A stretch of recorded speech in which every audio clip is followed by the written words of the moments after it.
ಡಾಲಾಯ್ತ್ ಅವರ ಸಾರಥ್ಯದಲ್ಲಿ the Friday times news.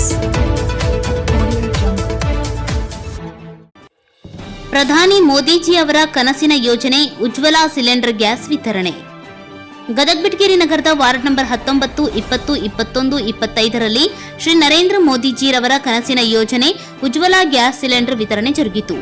Bharat ಸರ್ಕಾರದ ಯೋಜನೆಯಾದ ಉಜ್ವಲಾ ಯೋಜನೆಯ ಬಿಪಿಎಲ್ ಕಾರ್ಡ್ ಹೊಂದಿದ ಫಲಾನುಭವಿಗಳಿಗೆ ಸಿಲಿಂಡರ್ ಗ್ಯಾಸ್ ಅನ್ನು ವಿತರಿಸುವ ಕಾರ್ಯಕ್ರಮದಲ್ಲಿ ಬಿಜೆಪಿಯ ಮುಖಂಡರಾದ ಚಾಂದ್ ಸಾಬ್ ಕೊಟ್ಟೂರ್ ಹಾಗೂ ಕಮಲಾಕ್ಷಿ ಗೋಂದಿ ಅವರ ಪರಿಶ್ರಮದಿಂದ ಅರ್ಹ ಫಲಾನುಭವಿಗಳಿಗೆ ಸರ್ಕಾರದ ಉಜ್ವಲಾ ಯೋಜನೆಯ ಸಿಲಿಂಡರ್ ಗ್ಯಾಸ್ ಅನ್ನು ಕೊಡಿಸುವ ಕಾರ್ಯ ಮೆಚ್ಚುವಂತದ್ದು ಎಂದು ಕಾರ್ಯಕ್ರಮದಲ್ಲಿ ಮುಖ್ಯ ಅತಿಥಿಗಳಾಗಿ ಭಾಗವಹಿಸಿದ ನರಗುಂದ ಶಾಸಕರಾದ ಸನ್ಮಾನ್ಯ ಸಿಸಿ ಪಾಟೀಲ್, ವಿಧಾನ ಪರಿಷತ್ ಸದಸ್ಯರಾದ ಎಸ್ವಿ ಸಂಕ್ನೂರ್, ಬಿಜೆಪಿ ಜಿಲ್ಲಾಧ್ಯಕ್ಷರಾದ ರಾಜು ಕುರುಡಗಿ ಮಾತನಾಡಿ, ಕೇಂದ್ರ ಸರ್ಕಾರದ ಮಹತ್ತರ ಯೋಜನೆಯಾದ ಮಹಿಳೆಯರಿಗೆ ಸಹಕಾರಿಯಾಗುವ ಉಜ್ವಲ ಯೋಜನೆಯ ಗ್ಯಾಸ್ ಸಿಲಿಂಡರ್ ಅರ್ಹ ಫಲಾನುಭವಿಗಳಿಗೆ ಕೊಡಿಸುವ ಕೆಲಸವನ್ನು ಮಾಡಿರುವ ಮಾಜಿ ನಗರಸಭೆ ಸದಸ್ಯ ಚಾಂದ್ ಸಾಬ್ ಕೊಟ್ಟೂರ್, ಕಮಲಾಕ್ಷಿ ಗೋಂದಿ ಹಾಗೂ ಇದಕ್ಕೆ ಸಹಕರಿಸಿದ ಎಲ್ಲರ ಕಾರ್ಯ ಶ್ಲಾಘನೀಯ ಮತ್ತು ಇನ್ನೊಬ್ಬರಿಗೆ ಉದಾಹರಣೆಯಾಗಲೆಂದು ಪ್ರಮುಖರೆಲ್ಲರೂ ಮಾತನಾಡಿದರು.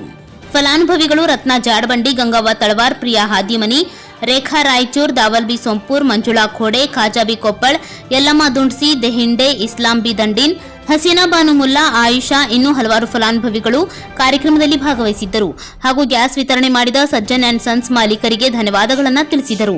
ಈ ಸಂದರ್ಭದಲ್ಲಿ ಶ್ರೀಪತಿ ಉಡುಪಿ, ರವಿ ದಂಡೀನ್, ಗದಗ ಬೆಟಗೇರಿ ನಗರಸಭಾ ಅಧ್ಯಕ್ಷರಾದ ಉಷಾ ದಾಸರ್, ಉಪಾಧ್ಯಕ್ಷರಾದ ಸುನಂದಾ ಬಾಕ್ಲೆ, ರಮೇಶ ಸಜ್ಜಗಾರ್, ಪ್ರಕಾಶ್ ಅಂಗಡಿ, ಮಾಂತೇಶ್ ನಲವಡಿ, ಮುತ್ತು ಮುಶಿಗೇರಿ, ಚಂದ್ರು ತಡಸದ್, ವಿದ್ಯಾವತಿ ಗಡಗಿ, ವಿಜಯಲಕ್ಷ್ಮಿ ದಿಂಡೂರ್, ಲಕ್ಷ್ಮಿ ಕಾಕಿ ಉಪಸ್ಥಿತರಿದ್ದರು. The Friday times news, Gadag.